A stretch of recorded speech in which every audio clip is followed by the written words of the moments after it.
ఇక మేయర్ పీఠం షేరింగ్ పై Kothagudem CPI MLA Kunamneni Sambasivarao react అయ్యారు. బీఆర్ఎస్ నుంచి కేటీఆర్ మద్దతు ఇస్తామని చెప్పినప్పటికీ ఇండి కూటమిలో భాగం కావడంతో కాంగ్రెస్తో ఒప్పందం చేసుకోవాల్సి వచ్చింది అన్నారు.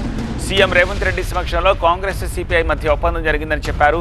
చెరి 2.5 ఏళ్లు మేయర్ పదవి పంచుకోనున్నట్టు వెల్లడించారు. ప్రస్తుతం మేయర్గా సిపిఐ, డిప్యూటీ మేయర్గా కాంగ్రెస్ అభ్యర్థులు ఉంటారు అన్నారు కోనంనేని సాంబశివరావు.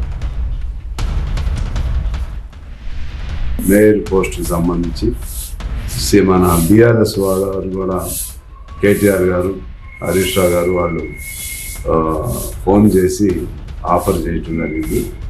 ఆ సందర్భంగానే మళ్ళీ కాంగ్రెస్తో కూడా పైన ఉన్నటువంటి కాంగ్రెస్ అధిష్టానం అలాగే సిపిఐ అధిష్టానం రెండు కూడా అక్కడ ఇండియా బ్లాక్లో కూటమిగా ఉన్నందుకు మళ్ళీ కలిసి పనిచేయాల్సిన అవసరం ఉందని వారు చెప్పారు.